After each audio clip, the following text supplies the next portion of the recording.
ছাত্ৰীসকলৰ আকৰ্ষণৰ বিন্দু আজি আমন্ত্ৰণ কৰি অনা ৰাজঘাট মহাবিদ্যালয়ৰ অধ্যাপিকা কৃষ্ণা ৰাজখোৱা নামিয়ানী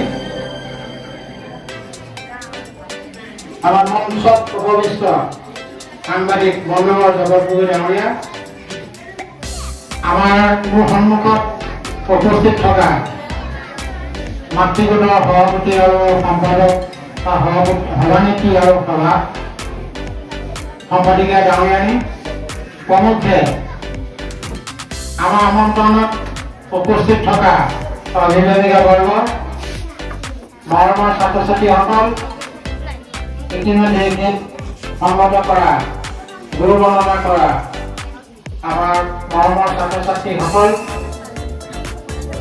আমাৰ দেউতা দীপ্তিনাথ বাইদেউ লগতে মঞ্চত থকা এই বিদ্যালয়ৰ গৌৰৱ মাননীয় শিক্ষক শিক্ষয়িত্ৰীবৰ্গ মই বহুত বেছি দীঘলীয়া বক্তব্য নাইতো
আমি নিজে নিজে আজি সভাৰ সভাপতি কৰি দিব বিচাৰিছোঁ তোমালোকে আগবাঢ়ি বঁটা গ্ৰহণ কৰা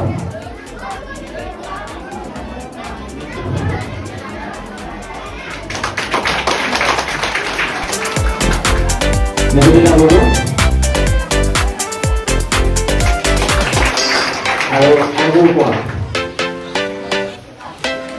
তেনেকুৱা নিৰ্যাতা আৰু বিদ্যুৎ হওক এয়া চাকৰি আমাৰ ক'বলগীয়া কথা আৰু কথা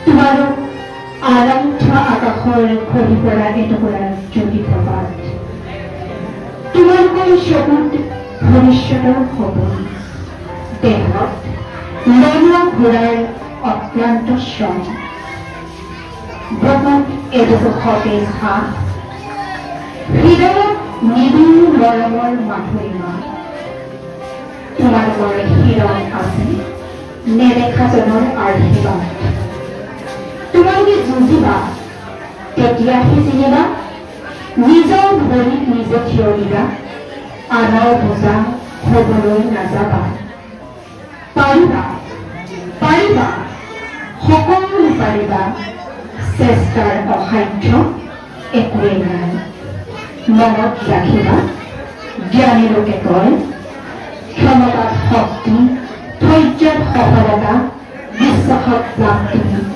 শীতলতাত শান্তি কঠোৰ সাধনাত পাৰি থোৱা থাকে সোণালী ভৱিষ্যতৰ কোমল পৰিচা জয় জয়তে তিনিটা আহতবাৰী উচ্চ মাধ্যমিক বিদ্যালয়ৰ প্ৰধান শিক্ষক মহোদয়ৰ সমন্বিতে এই বিদ্যালয়ৰ সমূহ সন্মানীয় শিক্ষকবৃন্দ এই বিদ্যালয়ৰ পৰিচালনা সমিতিৰ সভাপতি প্ৰমুখ্যে পৰিচালনা সমিতিৰ সন্মানীয় সদস্যসকল, মাতৃ গোটৰ সভানেত্ৰী সম্পাদিকা প্ৰমুখ্যে সমগ্ৰ সদস্য আৰু মোৰ অতি মৰমৰ ছাত্ৰ বন্ধুসকল, মই তোমালোকক সদায় বন্ধু বুলি কওঁ।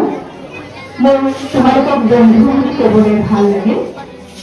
সেয়েহে ছাত্ৰ বন্ধুসকল, মই সকলোকে জড়িয়তে মান্য অনুসাৰে মোৰ আন্তৰিক শ্ৰদ্ধা, প্ৰণিপাত, কৃতজ্ঞতা আৰু মৰম জ্ঞাপন কৰিছোঁ। কৃতজ্ঞতা জ্ঞাপন কৰিছোঁ এই কাৰণে, কাৰণ আজি এই মহৎ অনুষ্ঠানটোত মোক অকণমান সময় তোমালোকৰ সন্মুখত থিয় দিবৰ কাৰণে সুযোগ প্ৰদান কৰিছে।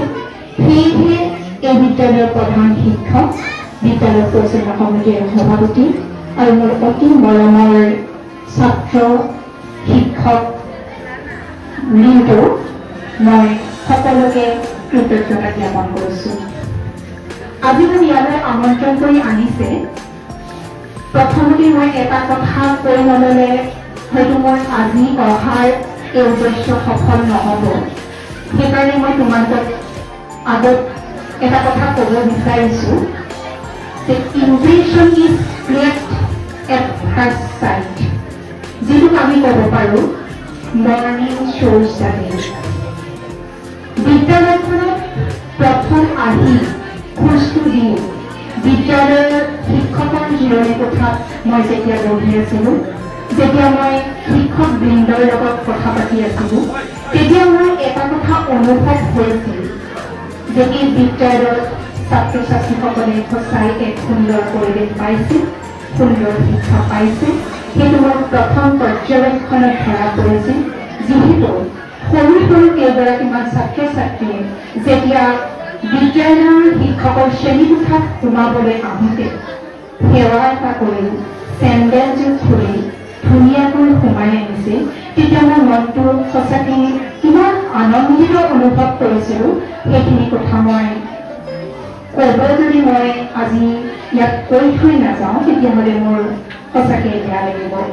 দ্বিতীয়তে, যেতিয়া মই সভাগৃহলৈ প্ৰৱেশ কৰি আহিছিলোঁ, তেতিয়া এটা সুন্দৰ আধ্যাত্মিক পৰিৱেশৰ জৰিয়তে যেনেকৈ আমাক আদৰণি জনায়, প্ৰেক্ষাগৃহলৈ আদৰণি জনাই লৈ আহিলে, সেয়া সঁচাকৈ খুব প্ৰশংসনীয়।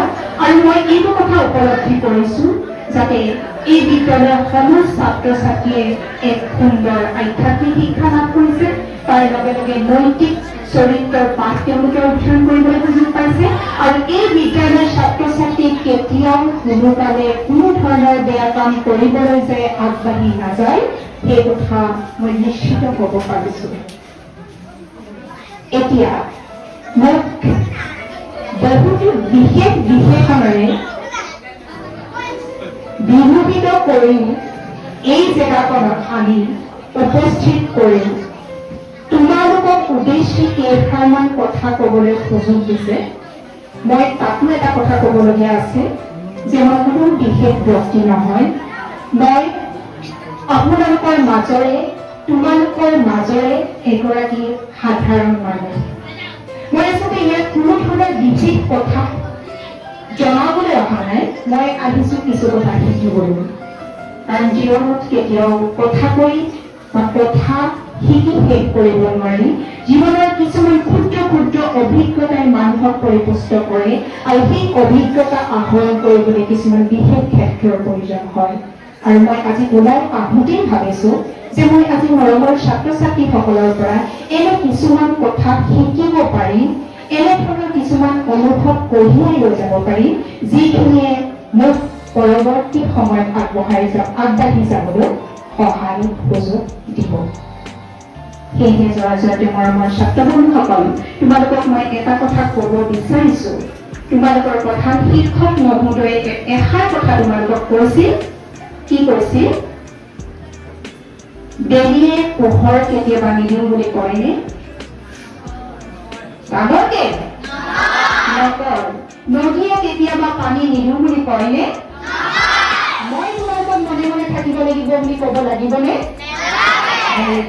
গতিকে মই মাত্ৰ কেইটামান কথা তোমালোকক কওঁ, আৰু এই কম সময়ত মই ভাবিছোঁ তোমালোকে সময় মনে মনে থাকি মোৰ কেইটামান কথা তোমালোকে শুনিবলৈ যত্ন কৰিবা এনেও আমাৰ প্ৰত্যেকৰে কথা শুনি ভাল নালাগে গীত নৃত্য এইবোৰ চাই আমাৰ বেছিকৈ ভাল লাগে কিন্তু তথাপিও আমি কেতিয়াবা কোনোবা মুহূৰ্তত কিছু কথা শুনিবলগীয়া হয় যিবোৰ কথা শুনিলে হয়তো কেতিয়াবা আমাৰ কিবা কথাত উপকাৰ সাধন হ'ব পাৰে মই আজি তোমালোকক কেইটামান কথা কৈ থৈ যাম হয়তো কেতিয়াবা তোমালোকক সেইকেইটা কথা কোনোবা পৰিৱেশ পৰিস্থিতিত কেতিয়াবা তোমালোকে এপ্লাই কৰিবলগীয়া হ'ব পাৰে সেয়ে মই তোমালোকক পুনৰবাৰ অনুৰোধ কৰিছোঁ মই মাত্ৰ অকণমান সময় তোমালোকৰ লগত ভাৱ বিনিময় কৰি মই কোনো ধৰণৰ বক্তব্য বা বক্তৃতা দিবলৈ অহা নাই মই মাত্ৰ কেইটামান ভাৱ বিনিময় কৰিম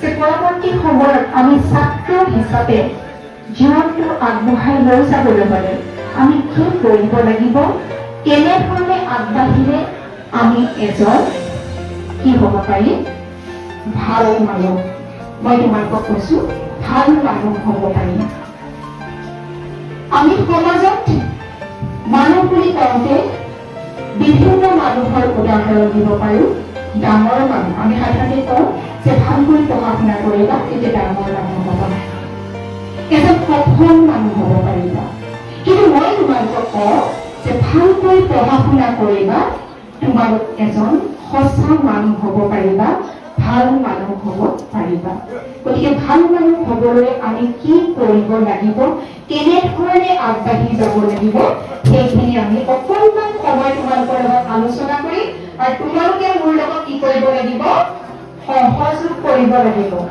সহযোগিতা কৰিব লাগিব বুজি পাবানে সহযোগিতা কৰিবৰ কাৰণে কি কৰিব লাগিব অকণমান সময় তোমালোকৰ এই মন মগজুটো অকণমান নিয়ন্ত্ৰণ কৰিব লাগিব মনত এইটো কথা ভাবি থাকিব লাগিব যে কিছু সময় আমি কথা নপতাকৈ থাকোচোন কি হয় কিছু সময় আমি এই অলাগতিয়ালেই হওক বা লাগতিয়ালেই হওক এই কথাখিনি শুনিবলৈ যত্ন কৰোচোন কিনো হয় অকণমান চাওঁ অকণমান সময় আমি মনে মনে থাকিম আৰু একেবাৰে শেষত একেলগে সকলোৱে ডাঙৰকৈ চিঞৰাই দিম হ'বনে হ'ব তেতিয়াহ'লে আমি সেইকণ সময়লৈকে অকণমান মনে মনে থাকিম হ'ব এতিয়া কথাবোৰতো কি হয় শুনিবলৈ অকণমান টান যেন লাগে কথাবোৰ অকণমান শুনিবলৈ কঠিন যেন লাগে ইয়াতে মই বিশেষকৈ আমাৰ যিসকল ছাত্ৰ ছাত্ৰীক লৈ আজি সম্বৰ্ধনা অনুষ্ঠানটো অনুষ্ঠিত কৰা হ'ল সেইসকল ছাত্ৰক উদ্দেশ্যি মই দুআষাৰ কথা কম বুলি ভাবিছোঁ যদিও আমাৰ কণ কণ ছাত্ৰ ছাত্ৰীসকলেও অকণমান শুনিবলৈ যত্ন কৰিবা দেখিছানে আজি কিমান এটা সুন্দৰ পৰিৱেশত কিমান এটা সুন্দৰ অনুষ্ঠান অনুষ্ঠিত কৰিছে ডাঙৰকৈ তোমালোকৰো এনেকুৱা এখন মঞ্চলৈ আহি সম্বৰ্ধনা লৈ গামোচা এখন নিজৰ সন্মানীয় শিক্ষকসকলৰ পৰা পিন্ধিবলৈ মন নাযায়নে বাৰু নিশ্চয় যায় হয়নে নহয় আৰু সম্বৰ্ধনা অনুষ্ঠানটো তোমালোকে এনেকুৱা এটা অনুষ্ঠান বুলি ভাবি লোৱা যিটো অনুষ্ঠানত হাজাৰটা আশাৰ বাতৰি সোমাই থাকে হাজাৰটা আকাংক্ষাৰ সপোন তাত সোমাই থাকে আজি কিয় ইমান কষ্ট কৰি তোমালোকৰ ছাৰ বাইদেউসকলে এটা অনুষ্ঠান অনুষ্ঠিত কৰিছে চোৱাচোন গতিকে তেনেকুৱা এটা অনুষ্ঠানৰ অংশীদাৰ হ'বলৈ হ'লে তোমালোকে সৰুৰে পৰাই যত্ন কৰিব লাগিব আৰু কিছুমান কথা তোমালোকে সৰুৰ পৰাই অনুধাৱন কৰিব পাৰিব লাগিব অনুধাৱন কৰিব পাৰিব লাগিব মানে কি বুজি পাব লাগিব যিসকলে কথা কৈ থাকা সেইসকলক মই মঞ্চলৈ মাতি আনিম মাইক্ৰফোনটো তেওঁলোকক দিম আৰু মোৰ পিছৰ যিখিনি ক'বলগীয়া কথা তেওঁলোকক ক'ব লাগিব হ'বনে হ'ব ঠিক আছে কথা দিছা কিন্তু তোমালোকে মই চাই থাকিম কোনে কথা পাতিব এতিয়া কথা হ'ল যদিও কথাবিলাক টান যেন লাগে তোমালোকে অকণমান মন দি থাকিবা গাড়ীবোৰ তোমালোকে দেখিছা সকলোৱে গাড়ী চলাবলৈ কি লাগে পানী তেল কিহৰ প্ৰয়োজন হয় তেলৰ প্ৰয়োজন হয় কেৰাচিন তেল মিঠাতেল পাৰিবনে গাড়ী চলাব কি লাগিব পেট্ৰল আৰু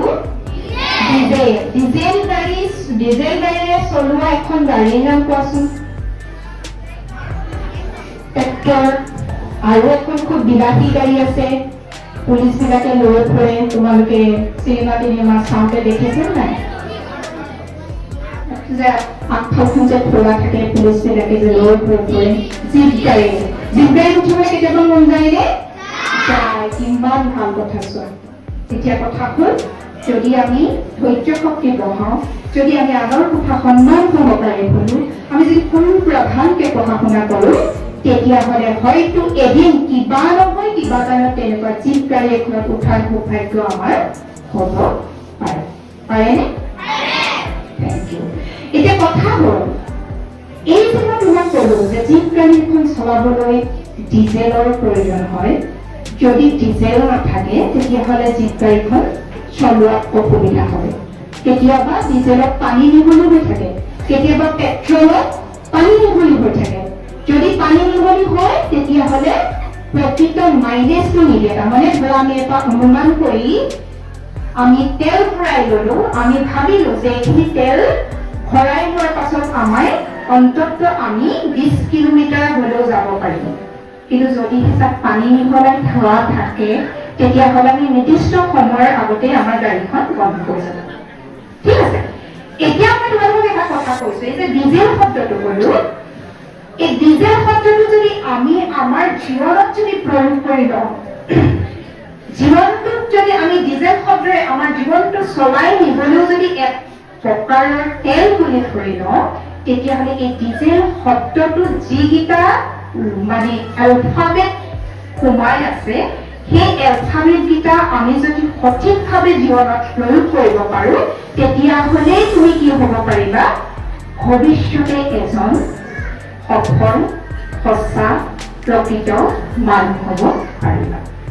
কাৰণ আমাৰ শিক্ষা, আমি যে এই আনুষ্ঠানিক শিক্ষা গ্ৰহণ কৰি আছো, তোমালোকে যে সদায় বিদ্যালয়লৈ আহি ছাৰ বাইদেউসকলৰ তত্ত্বাৱধানত যে শিক্ষা গ্ৰহণ কৰিছা, সেই শিক্ষাৰ এটা নিৰ্দিষ্ট লক্ষ্য উদ্দেশ্য আছে।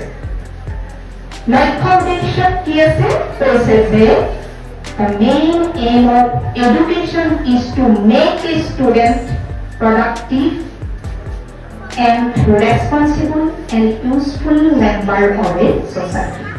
কৈছে যে আমি যে বিদ্যালয়ত শিক্ষা প্ৰদান কৰো, শিক্ষা প্ৰদান কৰাৰ মহৎ উদ্দেশ্যটোৱে হৈছে আমি ছাত্ৰ ছাত্ৰীক কি কৰি তুলিব লাগিব? প্ৰডাক্টিভ, এজন উৎপাদনক্ষম ব্যক্তি কৰি তুলিব লাগিব। উৎপাদনক্ষম, ডাঙৰসকলে বুজি পাবা, মই সৰুসকলক কৈছো, উৎপাদনক্ষম মানে তুমি শিক্ষা গ্ৰহণ কৰাৰ পাছত তোমাৰ পৰা কিবা এটা নহয় কিবা এটা উপকাৰ সমাজখনে পাব লাগিব। উৎপাদন কৰিব পাৰিব লাগিব। ৰেছপন্সিবল, দায়বদ্ধ হ'ব লাগিব, দায়বদ্ধতা থাকিব লাগিব।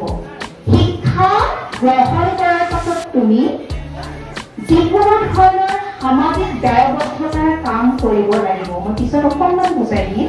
আৰু useful member of A society, এখন সমাজৰ এজন সুযোগ্য সদস্য হ'ব লাগিব, যাক কোৱা হয় মেন পাৱাৰ, মানৱ সম্পদ। এইটো কথা তোমালোকে এতিয়াৰ পৰাই তোমালোকে মন মগজুত সোমাই ল'বা যে আমি শিক্ষা কিয় গ্ৰহণ কৰিছো? নিজকে এজন মানৱ সম্পদৰূপে প্ৰতিষ্ঠিত কৰিবৰ কাৰণে। মানৱ সম্পদ যাতে আমাৰ পৰা দেশখনে, ৰাজ্যখনে, জাতিটোৱে, সমাজখনে, ঘৰখনে, বিদ্যালয়খনে কিবা নহয় কিবা অৰিহণা পাব। বুজি পালা? এতিয়া এই কথাখিনি ধৰি মই তোমালোকক কৈছো, মই এটা শব্দ কৈছিলো, মই একেবাৰে শেষত অকণমান ৰিভিউ কৰি থৈ যাম। যিটো ডিজেল বুলি শব্দ কৰিছিলো, সেই ডিজেল শব্দটোত কি কি এলফাবেট আছে চাবা। DIESEL,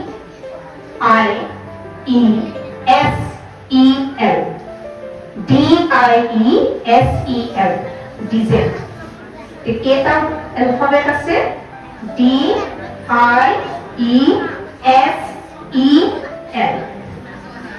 এই 6টা শব্দ যদি তোমালোকে নিজৰ পকেটত ভৰাই লৈ ফুৰিব পাৰা, আৰু এই 6টা শব্দৰ মহত্ব যদি তোমালোকে প্ৰতি মুহূৰ্ততে যদি তোমালোকে উপলব্ধি কৰিব পাৰা, তেতিয়াহ'লে দেখিবা তোমালোক এজন সফল ব্যক্তি হিচাপে নিজক প্ৰতিষ্ঠিত কৰিব পাৰিছা।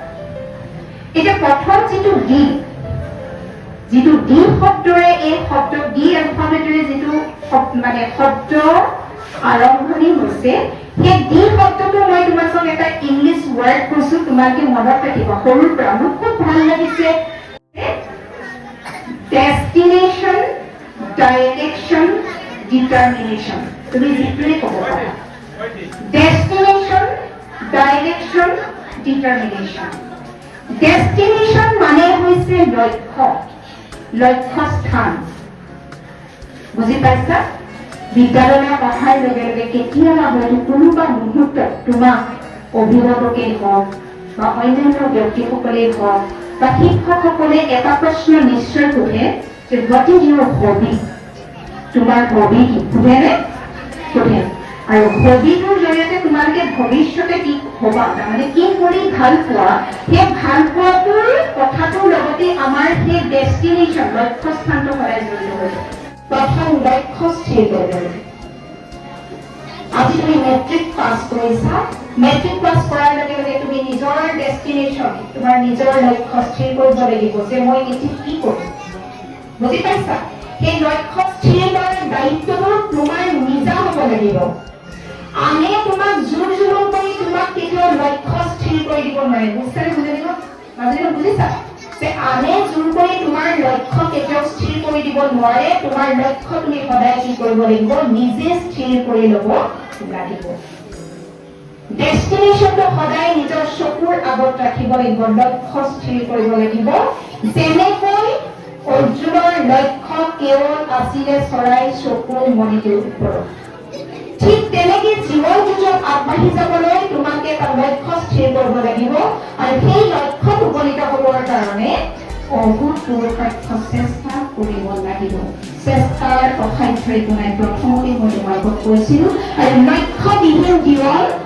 বচাহীন নাৱৰ দৰে এতিয়াতো বহুত বৰষুণ আহি আছে তোমালোকৰ পানী পতাত পানী জমা হয় কাগজৰ নাও এখন বনাই পেলাই সেই পানী পতাৰ যিটো পানীৰ ধাৰ সেই ধাৰটোত সেই নাওখন এৰি দিবাচোন দেখিবা নাওখন যেনি যেনি তুলুমুতুমকে গৈ আছে হয়নে নহয় কোন ৰাস্তাটো কেতিয়াবা নাযায় পানীৰ ধাৰটো যিফালে বৈ যাব সেইফালে নাওখন বৈ গুচি যাব ঠিক তেনেকৈ লক্ষ্যবিহীন জীৱনটো কেনেকৈ যদি লক্ষ্য ঠিক কৰি নোলোৱা তেতিয়াহ'লে তোমাৰ জীৱনটো যেনি তেনি যাৰ যেনেকে ইচ্ছা হয় তেনেকে তোমালোকক লৈ গুচি যাব পাৰে সেইকাৰণে প্ৰথম আমি কি কৰিব লাগিব আমাৰ লক্ষ্য স্থিৰ কৰিব লাগিব আৰু লক্ষ্য স্থিৰ কৰিবলৈ আমি কি কৰিব লাগিব ডিটাৰমিনেশ্যন আমাৰ মনৰ দৃঢ়তা আমাৰ মনৰ যিটো দৃঢ়তা মনৰ যিটো শক্তি সেই শক্তিটো আমি কি কৰিব লাগিব বৃদ্ধি কৰিব লাগিব ডিটাৰমিনেশ্যন বুজি পালা আমাৰ মনৰ দৃঢ়তাটো আমি বৃদ্ধি কৰিব লাগিব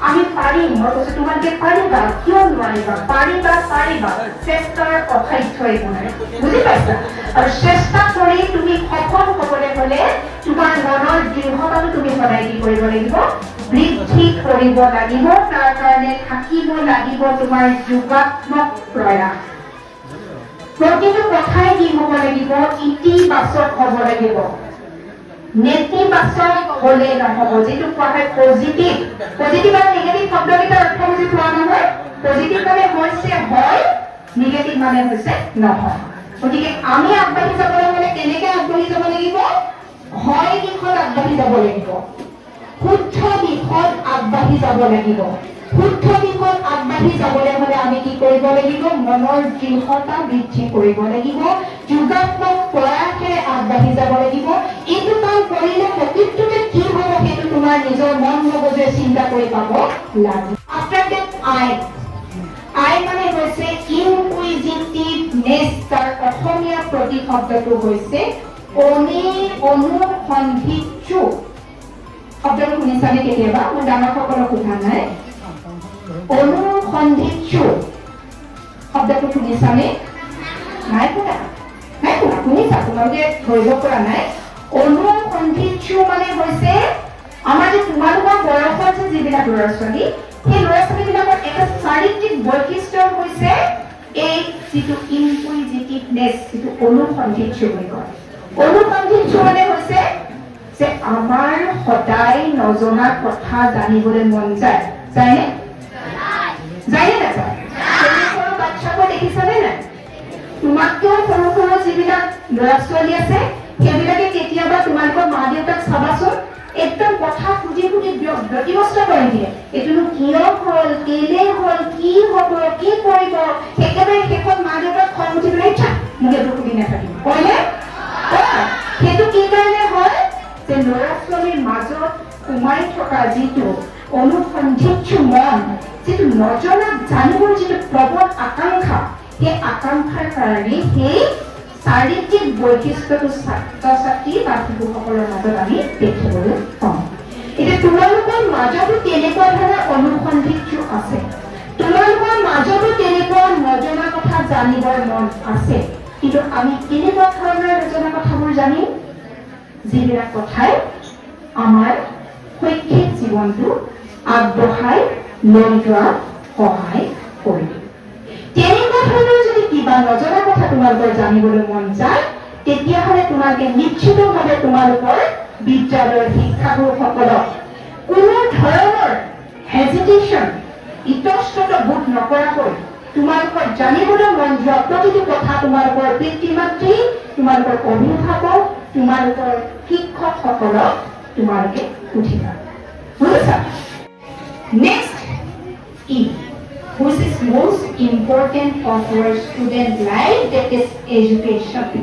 শিক্ষা বুজি পালা আমাৰ জীৱনৰ আটাইতকৈ প্ৰয়োজনীয় বস্তুটোৱে হৈছে শিক্ষা আজি যে তোমালোক বিদ্যালয়লৈ আহিছা ইমান যে মন নথকাৰ পাছতো তোমালোকে মনটোক একদম ধৰি বান্ধি লৈ যে মোৰ কথাখিনি শিকি আছা মোৰ কথাখিনি শুনি আছা সেইটোৱে হৈছে কি শিক্ষা আৰু সেইটো কৰিবলৈকে তোমালোকক মা দেউতাই ধুনীয়াকে খুৱাই বোৱাই একো এটা কাম কৰিবলৈ নিদিয়াকে বিদ্যালয়লৈ পঠাইছে হয়নে আৰু যদি আমি সেইটোকেই কাম নকৰো তেতিয়াহ'লে মা দেউতাক আমি ভৱিষ্যতে কি দিব পাৰিম মা দেউতাকহঁতে আমাক কিয় মৰম কৰিব হয়নে নহয় গতিকে আমি কি কৰিব লাগিব জীৱনত প্ৰকৃত শিক্ষা গ্ৰহণ কৰিব লাগিব সেই প্ৰকৃত শিক্ষাই যি শিক্ষাই আমাক সঁচা অৰ্থত মানুহ কৰি গঢ়ি তুলিব পাৰিব আৰু সেই শিক্ষাই হৈছে কি জানানে ডাঙৰ হ'লে তোমালোকে বুজিবা তথাপিতো মই তোমালোকক অকণমান মনটোত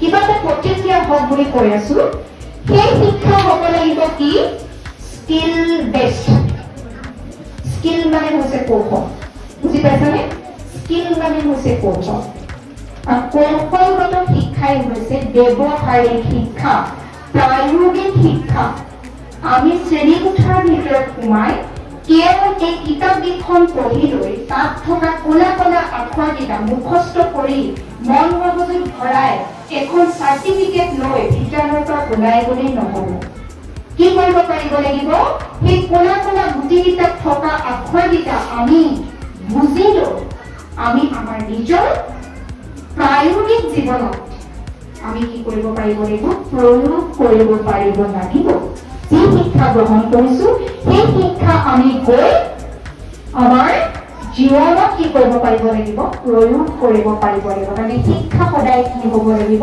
জীৱনমুখী বুজি পালা জীৱনমুখী শিক্ষাৰ কাৰণে কি লাগিব স্কিল বেছড এডুকেশ্যন কাৰিকৰী কৌশলপূৰ্ণ শিক্ষা আৰু ইয়াক কি বুলি কৈছে প্ৰায়োগিক শিক্ষা আৰু প্ৰায়োগিক শিক্ষা হ'বলৈ হ'লে আমাৰ প্ৰতি থকা তিনিটা বিশেষ অংগ আমি সদায় কি কৰিব লাগিব ব্যৱহাৰ কৰিব লাগিব desire head heart and head সদায় আমি মনটো আমাৰ হৃদয়খন আৰু হাতখন এই তিনিটা অংগ প্ৰয়োগ কৰি পেলাই যি শিক্ষা আমি গ্ৰহণ কৰিম সেই শিক্ষাহে হ'ব আমাৰ প্ৰকৃত শিক্ষা জীৱনৰ শিক্ষা যি শিক্ষাই তোমাক জীৱনত কেতিয়াও কোনো কাৰণতে বিদ্ৰোহ প্ৰবঞ্চনা নকৰে বুজি পাইছা যি শিক্ষাই তোমাক কেতিয়াও জীৱনত নঠগে যি শিক্ষা গ্ৰহণ কৰি তুমি জীৱনৰ যিকোনো ধৰণৰ জটিল পৰিস্থিতিত নিজকে কি কৰিব পাৰিবা পৰুৱাই লৈ আহিব পাৰিবা বহুত সৰু সৰু কাহিনী আছে যিবিলাক কাহিনী এতিয়া মই কৈ থাকিলে তোমালোকৰ সময়টো পাৰ হৈ গুচি যাব যদি তুমি বহুত চাৰ্টিফিকেট লৈ পেলাই তোমাৰ যদি ব্যৱহাৰিক শিক্ষাৰ নামত যদি তুমি সাঁতুৰিবও নাজানা এতিয়া গুৱাহাটীত বহুত বাছমানি হৈছে গম পাইছানে তোমালোকে মোবাইল টিভি দেখিছানে নাই দেখিছা বহুত বানপানী হৈছে গতিকে বানপানীত আমি সাৰিবলৈ হ'লে আমাৰ ফাৰ্ষ্ট স্কিলটো কি হ'ব লাগিব? আমি সাঁতুৰিব জানিব লাগিব। তুমি যেনিবা পঢ়ি শুনি বহুত ডাঙৰ চাৰ্টিফিকেট একদম তুমি বোলে একদম মাষ্টাৰ ডিগ্ৰী, তুমি বোলে একদম বহুত PhD ডিগ্ৰী ল'লা, বহুত ডাঙৰ ডাঙৰ তোমাৰ মানে যিখিনি তোমাৰ হাৰ্ড স্কিল সেইখিনি তোমাৰ আছে, আহি পেলাই তুমি বহুত এনেকৈ সাৱটি ধৰি আছা, মই ইমান পঢ়া শুনা কৰিলোঁ, মই ইমানবিলাক ডিগ্ৰী ডিপ্ল'মা ল'লোঁ, কি বানপানীয়ে মোক কি ডাল কৰিলে? তোমাক বানপানীয়ে এৰি থৈ যাব জানো? নাই, তোমাক একেচাতে উটুৱাই লৈ যাব। কিন্তু তাৰ কাৰণে আমি শিক্ষাৰ লগতে কি শিকি থ'ব লাগিব? ব্যৱহাৰিক শিক্ষা, যিটো শিক্ষাক আমি জীৱনত কেতিয়াও বিপদত নপৰে। অ'কে, তেতিয়াহ'লে আমাৰ শিক্ষা কেনেকুৱা হ'ব লাগিব?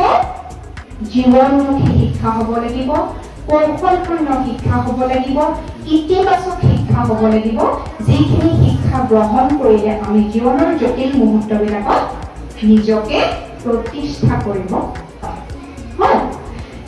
তাৰ পাছতে হৈছে এছ শব্দটোৱে কি শব্দটো গ্ৰহণ কৰিব? এইটো আটাইতকৈ ডাঙৰ কথা দেই, কাৰণ আমি স্কুলীয়া শিক্ষাত কি কৈ আছো যে আমাৰ ছাত্ৰ ছাত্ৰীসকল কি হ'ব লাগিব? All-round development. তোমালোকৰ বিদ্যালয়ৰ শিক্ষক জিৰণি কোঠাত এজন খুব বিশিষ্ট ব্যক্তিৰ ফটো মই আঁৰি থোৱা দেখিলো, আছেনে নাই? তোমালোকৰ স্কুলখনৰ চকুতে দেখিছো কিছুমান ইমান বিশিষ্ট ব্যক্তিৰ ফটো তাত কি কৰিছে আঁৰি থোৱা আছে। ফটোকেইখন আঁৰি থলে নহ'ব, ব্যক্তিকেইজনৰ কথা আমি জানিব লাগিব যে এইজন মানুহক কি কাৰণে আঁৰি থৈছে। আৰু মোৰ ফটোখনটো কেতিয়াও ইয়াত আঁৰি নথয়, হয় নে নহয়? মই বিশেষ ব্যক্তি হ'লেহে মোৰ ফটোখন আঁৰি থ'ব, নিশ্চয় সেই দুজন ব্যক্তি আঁৰি থোৱাৰ নিশ্চয় কিবা কাৰণ থাকিব পাৰে। তাত এজন বিখ্যাত ব্যক্তি আছে, তোমালোক সকলোৱে চিনি পোৱা মহাত্মা গান্ধী, আছেনে নাই? মহাত্মা গান্ধীক আমি কি বুলি কওঁ? জাতিৰ পিতা বুলি কওঁ। ভেৰি গুড, বৰ ভাল ল'ৰা ছোৱালী তোমালোক ন? জাতিৰ পিতা বুলি কওঁ। গতিকে জাতিৰ পিতাই আমাক কি বুলি কৈ থৈ গৈছে যে আমাৰ ল'ৰা ছোৱালীবিলাক যে আমি শ্ৰেণীকোঠাত পঢ়াইছো, আমি পঢ়োৱাৰ অন্তত তেওঁলোকক কি কৰিব লাগিব? অলৰাউণ্ড ডেভেলপমেণ্ট, সৰ্বতোমুখী বিকাশ সাধন কৰিব লাগিব। সৰ্বতোমুখী বিকাশ সাধন কৰিব লাগিব বুলি ক'লে অকল আৰু তুমি ডিগ্ৰী ডিপ্ল'মাখন লৈ পেলাই বিদ্যালয়ৰ পৰা ওলাই গ'লে নহ'ব। তাৰ লগে লগে তুমি কি হ'ব লাগিব? তোমাৰ প্ৰথম হৈছে আমাৰ শিক্ষা প্ৰদান কৰাৰ মূল লক্ষ্যটো হৈছে বৌদ্ধিক। বৌদ্ধিক মানে যে বুদ্ধি, বুদ্ধি মানে হৈছে জ্ঞান, হয় নে নহয়? জ্ঞানেৰে সমৃদ্ধ হোৱাটো আমাৰ জীৱনৰ শিক্ষা জীৱনৰ প্ৰধান লক্ষ্য। কিন্তু মহাত্মা গান্ধীয়ে কৈছে যে অকল জ্ঞান বৃদ্ধি হ'লেই নহ'ব, আমাৰ ল'ৰা ছোৱালীবিলাকৰ আৰু কি হ'ব লাগিব? শাৰীৰিক বৃদ্ধি হ'ব লাগিব, মানসিক বৃদ্ধি হ'ব লাগিব, সামাজিক বৃদ্ধি হ'ব লাগিব, সাংস্কৃতিক বৃদ্ধি হ'ব লাগিব, নৈতিকতাৰ বৃদ্ধি হ'ব লাগিব। সকলো দিশতে তেওঁলোকৰ কি হ'ব লাগিব? বিকাশ আৰু বৃদ্ধি হ'ব লাগিব। বৃদ্ধি শব্দটো উপযুক্ত নহয়, বিকাশ হ'ব লাগিব। তাতে এটা কথা কৈছে যে ছাত্ৰ ছাত্ৰীসকল কি হ'ব লাগিব? ছ'চিয়েবিলিটি। ছ'চিয়েবিলিটি মানে হৈছে সামাজিকতা। সামাজিকভাৱে ছাত্ৰ ছাত্ৰীসকল কি হ'ব লাগিব? বিকশিত হ'ব লাগিব। কি কাৰণে হ'ব লাগিব জানা? Because human is a social being. মানুহ হৈছে সামাজিক প্ৰাণী, একমাত্ৰ মানুহেই হৈছে সামাজিক প্ৰাণী, একমাত্ৰ মানুহেই সমাজ পাতি বাস কৰে। গতিকে মানুহে যেতিয়া সমাজ পাতি বাস কৰে তেতিয়াহ'লে মানুহৰ কি থাকিব লাগিব? কিছুমান সামাজিক গুণ থাকিব লাগিব। বুজি পাইছানে তোমালোকে? মানুহৰ কি থাকিব লাগিব? সামাজিক গুণ থাকিব লাগিব। ইয়াত আৰু এটা কথা মই তোমালোকক কৈ থওঁ যে সমাজখনে আমাক কিছুমান নীতি নিয়ম আদৰ্শ মানুহৰ কাৰণে কি কৰি থৈছে? বান্ধি থৈ দিছে। সেই নীতি নিয়মখিনি আমি মানি চলিবলৈ বাধ্য। যেতিয়া আমি মানি চলিম, মানি চলা ব্যক্তিজনকে কি বুলি ক'ব পাৰে? যে সামাজিক গুণেৰে মানে বিভূষিত এজন ব্যক্তি বা সামাজিক দায়বদ্ধতা থকা এজন ব্যক্তি। মই তোমালোকক এটা উদাহৰণ দিছোঁ। এই যে মিটিংখন গৈ আছে এতিয়া, আমি যে কিমান বহিলৈ কথা পাতি আছো, সামাজিক গুণ কিছুমান আমি কি কৰিব লাগিব? বিকশিত কৰিব লাগিব। কিয়নো আমি হৈছো সামাজিক জীৱ। সামাজিক জীৱ হিচাপে আমাৰ সমাজখনৰ প্ৰতি কি আছে? দায়বদ্ধতা আছে। সমাজখনৰ প্ৰতি আমি কিছু কাম কৰিব লাগিব। সেইকাৰণে সামাজিকতা অৰ্জন কৰিবলৈ হ'লে তোমালোকৰ প্ৰথম ডিউটিটো হৈছে ৰেছপেক্ট আদাৰ। আমাক কি কৰিব লাগিব? ৰেছপেক্ট মানে কি? সন্মান প্ৰদৰ্শন কৰিব লাগিব। তুমি সন্মান প্ৰদৰ্শন কৰিবলৈ বাধ্য।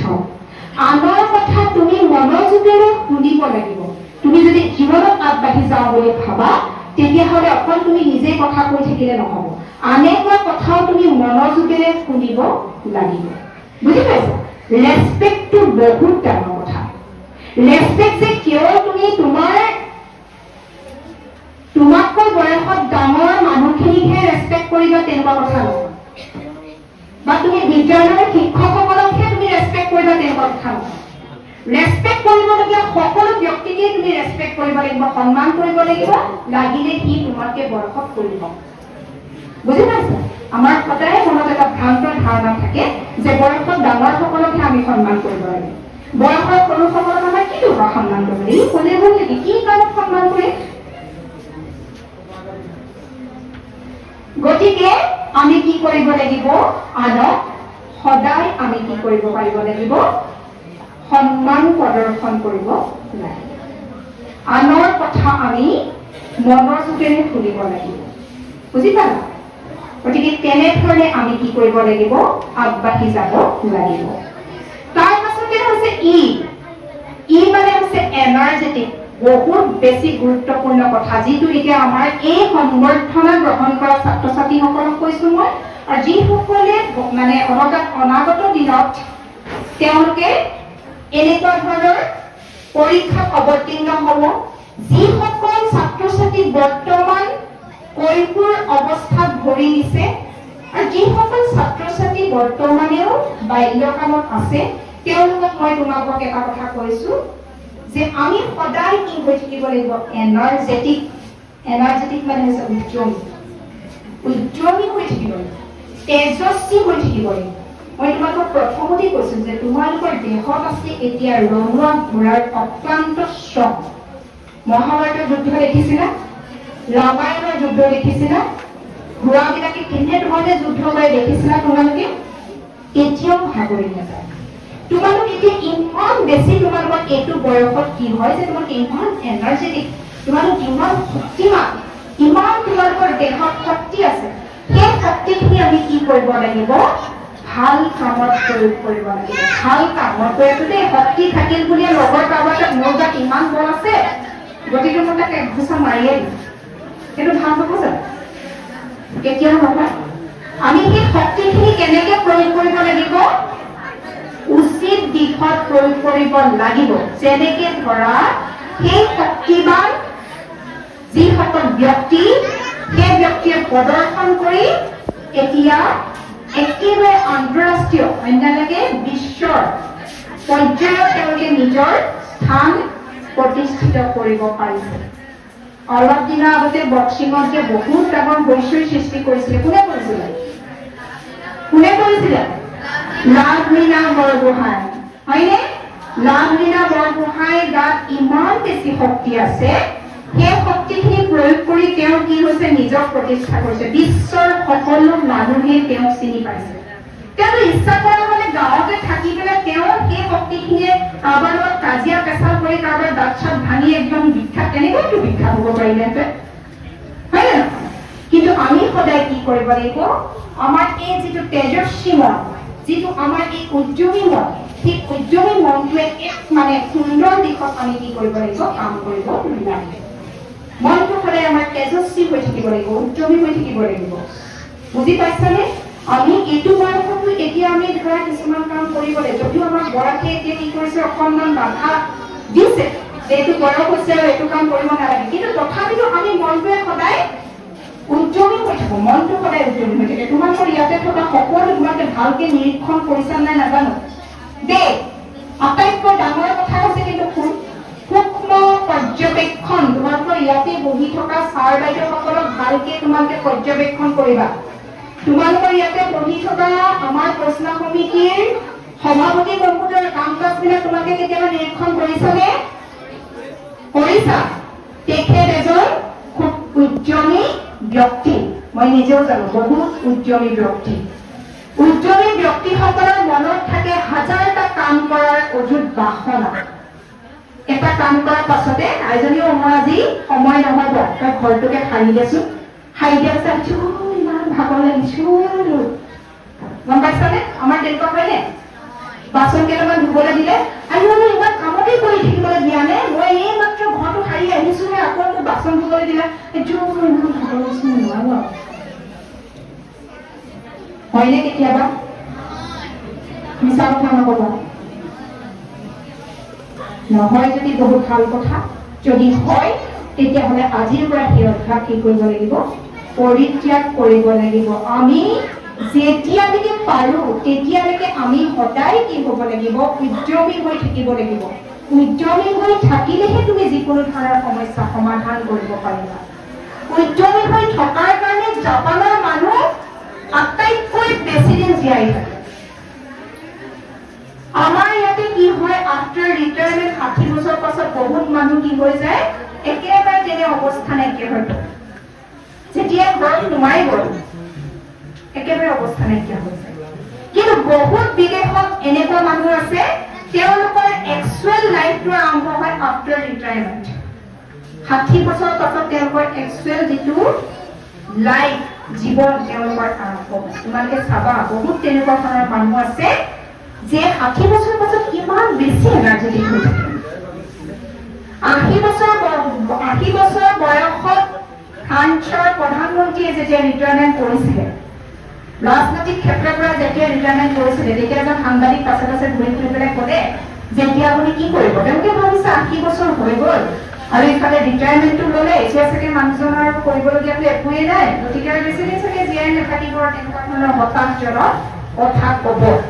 তেতিয়া তেওঁ ক'লে যে I want to live until I die. মই যেতিয়ালৈকে মোৰ মৃত্যু নহয় তেতিয়ালৈকে মই জীয়াই থাকিম। জীয়াই থাকিম মানে কেনেকৈ জীয়াই থাকিম? লাখুটি এডাল লৈ পেলাই জীয়াই থকাৰ কথা কোৱা নাই। তেওঁ সেই উদ্যমেৰে জীয়াই থাকিম। গতিকে অকণমান আগত যেন লাগিছে ন, আৰু বেছি কথা নকওঁ, আমি কি হৈ থাকিব লাগিব? এনাৰ্জেটিক হৈ থাকিব লাগিব। আমি উদ্যমী হৈ থাকিব লাগিব। আমি অক্লান্ত পৰিশ্ৰমেৰে আমি কি কাম কৰিব লাগিব। কাৰণ 90% তোমালোকে কাম কৰিব লাগিব অক্লান্ত শ্ৰমেৰে, ঘৰ্মাক্ত শ্ৰমেৰে।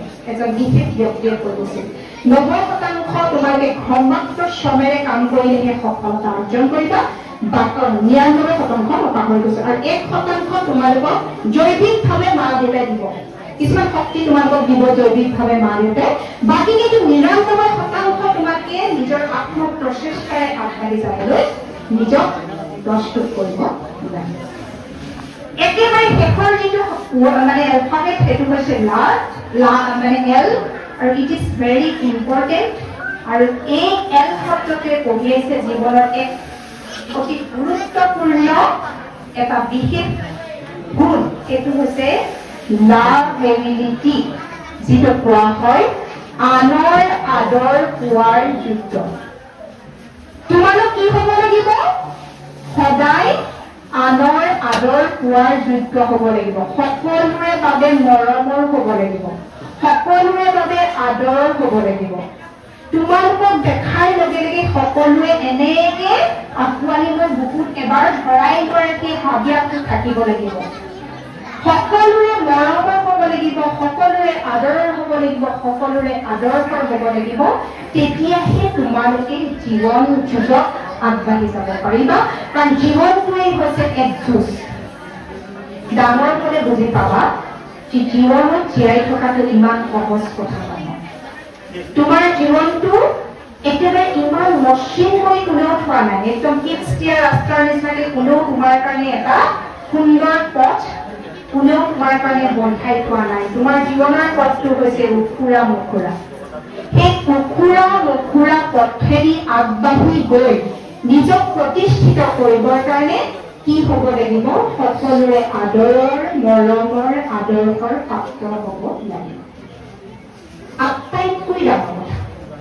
তাৰ পাছতে মই আমাৰ ছাত্ৰ ছাত্ৰীসকলক কেইটামান কথা কওঁ। কিয় সকলোৰে আদৰৰ, কিয় সকলোৰে মৰমৰ, কিয় সকলোৰে আদৰ্শৰ হ'ব লাগে। গীতবিলাক তোমালোকে শুনিছা নাই মই নাজানো, গীতবিলাকতো বহুত কথা এইটো কৈ গৈছে। ছাত্ৰ ছাত্ৰীমূলক কেৱল চাকৰি কেন্দ্ৰিক যিটো শিক্ষা, সেই শিক্ষাটো তেওঁলোকৰ মগজুত ভৰাই দিলে নহ'ব। তাৰ লগে লগে তেওঁলোকক সামাজিক জীৱন হিচাপে তেওঁলোকে সমাজৰ প্ৰতি যিখিনি দায়বদ্ধতা থাকিব সেইখিনিও তেওঁলোকক শিকাব লাগিব। যদিহে সেইটোকে আপোনালোকে নকৰে তেতিয়াহ'লে মই এটা অপ্ৰিয় সত্য আপোনালোকক কৈ থলো যে আপোনালোকৰ সন্তান এদিন প্ৰতিষ্ঠিত হ'ব, বহুত উচ্চ পদত তেওঁলোক নকৰণ হ'ব, বিলাসী জীৱন কটাব, কিন্তু আপোনাৰ আৰু আপোনাৰ ঘৰখনৰ সদস্যক খবৰ কৰিবলৈ তেওঁলোকৰ সময় নাথাকিব। যাৰ পৰিণতিত এতিয়া সৃষ্টি হৈছে আমাৰ বৃদ্ধাশ্ৰম। বৃদ্ধাশ্ৰম বেয়া বুলি কেতিয়াও ক'ব খোজা নাই। কিছুমান ব্যক্তিয়ে জীৱনৰ শেষৰ সময়ত ইচ্ছাকৃতভাৱেই তেওঁলোকে বৃদ্ধাশ্ৰমত থাকিবলৈ মন কৰে। তেওঁলোকৰ বয়সীয়া কিছুমান মানুহৰ লগত জীৱনৰ অন্তিম মুহূৰ্তকেইটা ভালকৈ তেওঁলোকে হাঁহি ধেমালিৰে সহযোগিতাৰে কটাম বুলি তেওঁলোকে নিজস্বভাৱে নিজৰ সন্তানে অপকতে বহুত মৰম কৰাৰ পাছতো তেওঁলোকে ইচ্ছাকৃতভাৱে বৃদ্ধাশ্ৰমত কটাবলৈ মন কৰে। কিন্তু বহুত তাৰ 80% কিন্তু বৃদ্ধ পিতৃ মাতৃক অনাদৰ কৰে তেনেধৰণৰ উচ্চ পদবীত নকৰণ হোৱা পুত্ৰ আৰু তেওঁলোকৰ সন্তানসকলে। সেইটো কাৰণে মই আপোনালোকক কৈছো যে সামন্তৰালভাৱে আপোনালোকৰ ছাত্ৰ ছাত্ৰীসকলক আপোনালোকে এনেকুৱা ধৰণৰ ইতিবাচক কথাবিলাকৰ সৰুৰ পৰা আপোনালোকে শিকাবলৈ যত্ন কৰিব। আমাৰ আটাইতকৈ ডাঙৰ কথা হৈছে মই এতিয়া যেতিয়া আমাৰ মেট্ৰিকত স্থানপাত্ৰ যেতিয়া ছাত্ৰ ছাত্ৰীসকলৰ যেতিয়া সাক্ষাৎকাৰ লোৱা হয়, সাক্ষাৎকাৰত এটা একেবাৰে তাৰমানে এইটো জনপ্ৰিয় বুলিয়ে ক'ব, জনপ্ৰিয় প্ৰশ্ন যে ভৱিষ্যতে তুমি কি হ'ব? 80% ছাত্ৰ ছাত্ৰীৰ উত্তৰ যে ভৱিষ্যতে মই এজন সফল ডাক্তৰ হ'ব বিচাৰো, চিকিৎসক হ'ব বিচাৰো, আৰু মই এজন প্ৰশাসনিক বিষয়া হ'ব বিচাৰো। অপ্ৰিয় হ'লেও সত্য, কিন্তু এতিয়া আটাইতকৈ বেছি কৰাপশ্যন হয় চিকিৎসাত আৰু সেই প্ৰশাসনিক কাম কাজত। কিয় আমাৰ পিতৃ মাতৃয়ে ছাত্ৰ ছাত্ৰীক কিয় এবাৰো এইটো কথা অনুধাৱন কৰোৱা নহয় যে প্ৰত্যেক পিতৃ মাতৃক কিয় বিচাৰে যে তেওঁৰ সন্তান হয় চিকিৎসক নহয় প্ৰশাসনিক বিষয়া হওক? কিয় কেতিয়াও নিবিচাৰে যে মোৰ সন্তান এজন সামাজিকভাৱে দায়বদ্ধ থকা এজন সন্তান হওক, লাগিলে তেওঁ বহুত ডাঙৰ চাকৰিয়ে কৰে? সেইটো কথা কিয় নিশিকায়? কাৰণ এখন সমাজ চলিবলৈ হ'লে, মই আপোনালোকক এইটো কথা কাটৰভাৱে আহ্বান কৰিছো যে এখন সমাজ সুস্থিৰভাৱে চলিবলৈ হ'লে সমাজৰ সৰ্বস্তৰতে সৰ্বপৰ্যায়ৰ মানুহৰ প্ৰয়োজন হ'ব। যেনেকে এখন সমাজ চলিবলৈ এজন খুব উপযুক্ত খেতিয়কৰ প্ৰয়োজন হ'ব, এজন মিস্ত্ৰীৰ প্ৰয়োজন হ'ব, এজন কাঠ মিস্ত্ৰীৰ প্ৰয়োজন হ'ব, এজন শিক্ষকৰ প্ৰয়োজন হ'ব, এজন সমাজসেৱীৰ প্ৰয়োজন হ'ব, এজন প্ৰশাসনিক বিষয়াৰ প্ৰয়োজন হ'ব। অকল প্ৰশাসনিক বিষয়া আৰু চিকিৎসকে এখন সমাজ কেতিয়াও চলাব নোৱাৰে। কিয় আমাৰ ছাত্ৰ ছাত্ৰী ক'ব নোৱাৰে যে মই পঢ়ি শুনি মই বিনত ডিগ্ৰী লৈ মই এজন সফল খেতিয়ক হ'ম, উন্নত প্ৰযুক্তিবিদ্যাৰ সহায়ত মই এনেকুৱা ধৰণৰ উন্নত কৃষি পদ্ধতিত কাম কৰিম যাতে আমাৰ সমাজখনৰ উন্নতি হ'ব পাৰে? কিয় ক'ব নোৱাৰে? মই আজিলৈকে নুশুনো ছাত্ৰ ছাত্ৰী কিয় ক'ব নোৱাৰে যে মই পঢ়ি শুনি এজন সফল শিক্ষক হ'ম, শিক্ষকতাৰ জৰিয়তে মই সমাজক পোহৰৰ ৰশ্মি যোগাম? কেতিয়াবা আপোনালোকে কোৱা শুনিছেনে? মই এজন সফল শিক্ষক হয়, একেবাৰে ৰেয়াৰ 1%, 2%, কোনেও মই আজিলৈকে কোৱা নাই। এটা কথা আপোনালোকে ভাবি থব যে সকলো মানুহৰে ভাগ্যত চৰকাৰী চাকৰি কিন্তু কেতিয়াও লিখি থোৱা নাথাকে। এইটো যদিও মই এটা কি বুলি কম, অন্ধবিশ্বাস বা মানুহে ভবা কথা বুলি কওঁ, কিন্তু এইটো সঁচা কথা যে সকলোৰে ভাগ্যত কেতিয়াও চৰকাৰী চাকৰি লিখি থোৱা নাথাকে। বহুত বেছি ডিগ্ৰী ডিপ্ল'মা থকাৰ পাছতো কিন্তু এতিয়াও বহুতো ব্যক্তি চৰকাৰী চাকৰিৰ পৰা বঞ্চিত। ভাগ্যৰ খেল, সেইটো মই আপোনালোকক কৈছো। যদি ভাগ্যত আছে, কোনো ধৰণৰ বিশেষ ডিগ্ৰী ডিপ্ল'মা নোহোৱাকৈ আপুনি চৰকাৰী চাকৰি কৰি এটা মোটা অংকৰ দৰমহা খাই থাকিব পাৰিব। যদি আপোনাৰ ভাগ্যত নাই তেতিয়াহ'লে আপুনি চৰকাৰী চাকৰি কেতিয়াও নাপায়। কিন্তু চৰকাৰী চাকৰি নাপালোঁ বুলিয়ে আমি মৰি যাম নেকি? তাৰ বাবে আমাৰ ছাত্ৰ ছাত্ৰী কি কৰিব লাগিব? প্ৰস্তুত কৰিব লাগিব। মই যে বাৰে বাৰে কৈ আছো যে আমাৰ ছাত্ৰ ছাত্ৰী ব্যৱসায়িক শিক্ষা গ্ৰহণ কৰিব লাগিব, স্কিল বেছ জীৱনৰ শিক্ষা গ্ৰহণ কৰিব লাগিব।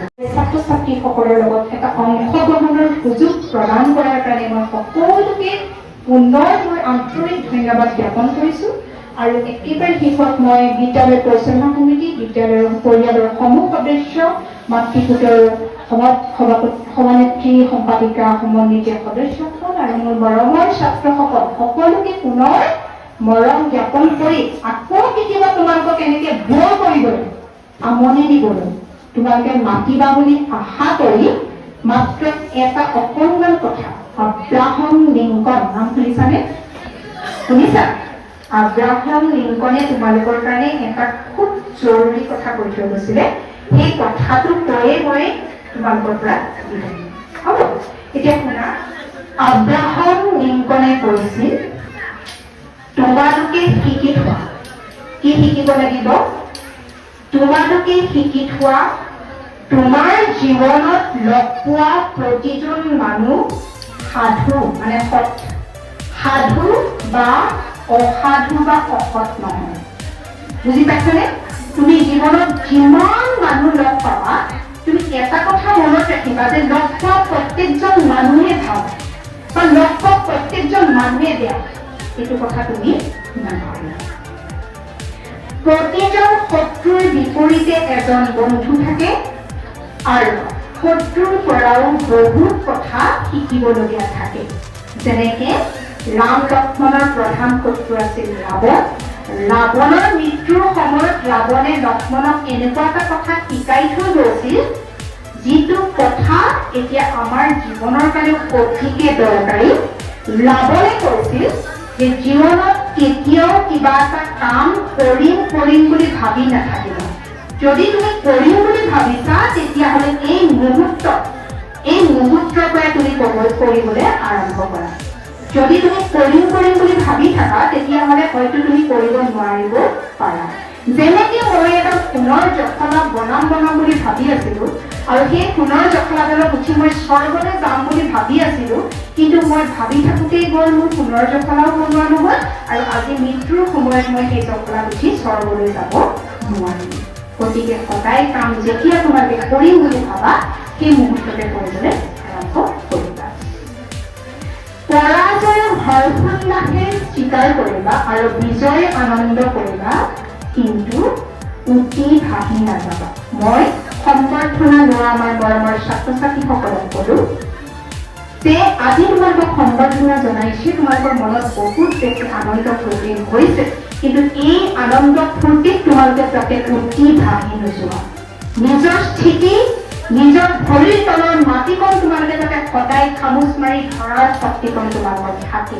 কাৰণ বহুত ক্ষেত্ৰত দেখিছোঁ, অপ্ৰিয় হ'লেও সত্য, ক'লে বেয়া পালেও মই কওঁ যে বহুত ভাল ৰিজাল্ট কৰি পেলাই যেতিয়া এখন মানে মহানগৰ বা বেলেগ ধৰণৰ এটা বিশেষ পৰিৱেশত যেতিয়া ছাত্ৰ ছাত্ৰীয়ে পঢ়াৰ সুযোগ পায়, লাহেকে আচল লক্ষ্য উদ্দেশ্য পাহৰি তেওঁলোকে এনেকুৱা ধৰণে আনন্দ ফূৰ্তিত মত্ত হৈ পৰে যে পৰৱৰ্তী সময়ত সেই যি ৰিজাল্ট কৰি গৈছিলে তাৰ কিন্তু সম্পূৰ্ণ এখন বিপৰীত ছবি লৈহে তেওঁলোকে ঘৰলৈ ঘূৰি আহে। যিটো কাৰণে মাক দেউতাকৰ অন্তৰখন সদায় দহে, সদায় ঘূৰে। সেইকাৰণে মই তোমালোকক কৈছোঁ যে আনন্দ কৰিবা, কিন্তু আনন্দত কেতিয়াও উঠি ভাহি নাযাবা। আৰু যিসকল আজি পৰাজিত হৈছে, সেই পৰাজিত হোৱা যিসকল ছাত্ৰ ছাত্ৰী আছে, তেওঁলোকে আনন্দ মনেৰে সেই পৰাজয়ক স্বীকাৰ কৰিবা আৰু পৰৱৰ্তী সময়ত দুগুণ উৎসাহ উজ্জ্বলেৰে যাতে তোমালোকে নিজক উজ্বলাই তুলিব পাৰা, তাৰ বাবে তোমালোকে চেষ্টা কৰিবা। সকলোৰে বক্তব্য শুনিবা, কিন্তু সত্যৰ চালনীৰে চালিহে সেই বক্তব্য গ্ৰহণ কৰিবা। আজি যে মই তোমালোকৰ আগত ইমানখিনি কথা কৈ থাকিলোঁ, তোমালোকে শুনি থাকিলা, কিন্তু তাৰ যিখিনি লাগতিয়াল কথা, যিখিনি তোমালোকৰ ভাল লগা কথা, যিখিনি তোমালোকৰ জীৱনত লাগতিয়াল বুলি ভাবিছা, সেইখিনি কথাকে তোমালোকে ল'বা। বাকী অদৰকাৰী কথাখিনি যেনেকে মোবাইলত ডিলিট কৰি দিয়ে, অদৰকাৰী বস্তুবোৰ ডিলিট কৰি দিয়ে নে নিদিয়ে? অদৰকাৰী বস্তু এসোপা যদি মোবাইলত থৈ দিয়ে, মোবাইলটো হেং মাৰে নে নেমাৰে? আমাৰ ডাঙৰ ল'ৰা ছোৱালীখিনিক কৈছোঁ, গতিকে আমি কিছুমান অদৰকাৰী বস্তু কি কৰোঁ ডিলিট কৰি দিওঁ ঠিক তেনেকে আমাৰ জীৱনত যিবিলাক দৰকাৰী কথা থাকে সেইখিনিহে আমি মন মগজুত স্থায়ীভাৱে ৰাখি থ'ব লাগে আৰু অদৰকাৰী যিবিলাক কথা থাকে সেইবিলাক আমি মনৰ পৰা আঁতৰাই পঠাব লাগে নিজৰ আদৰ্শত আস্থা ৰাখিবা নিজৰ মতত অটল ৰাখিবা আৰু একেবাৰে শেষৰ যিটো আটাইতকৈ দৰকাৰী কথা হৈছে সেইটো হৈছে অন্যায়ৰ বিৰুদ্ধে সদায় মাত মাতিবা হ'লনে অন্যায়ৰ বিৰুদ্ধে সদায় মাত মাতিবা মই তোমালোকৰ প্ৰতি মোৰ আন্তৰিক মই তোমালোকক এটা অনুৰোধ কৰিছোঁ সমাজ এখন ধ্বংসত হোৱাৰ পাছত যিবিলাক কাৰকে অৰিহণা যোগায় তোমালোকে আজি এই মঞ্চৰ পৰাই তোমালোকে প্ৰতিজ্ঞাবদ্ধ হোৱা যাতে আমি তেনেধৰণৰ ব্যক্তি নহওঁ আমি সদায় অন্যায়ৰ বিৰুদ্ধে মাত মাতিম আৰু আমি সদায় সমাজৰ হকে কাম কৰিম ইয়াকে কৈ মই তোমালোকৰ ভৱিষ্যত উন্নতি কামনা কৰি তোমালোক সুখী সফল হ'বা বুলি তোমালোকক মই আশীৰ্বাদ প্ৰদান কৰি সকলোৰে ওচৰত কৃতজ্ঞতা প্ৰদান আৰু ধন্যবাদৰে মোৰ ক'বলগীয়া কথাখিনি মই সামৰিছোঁ এখন চিনেমা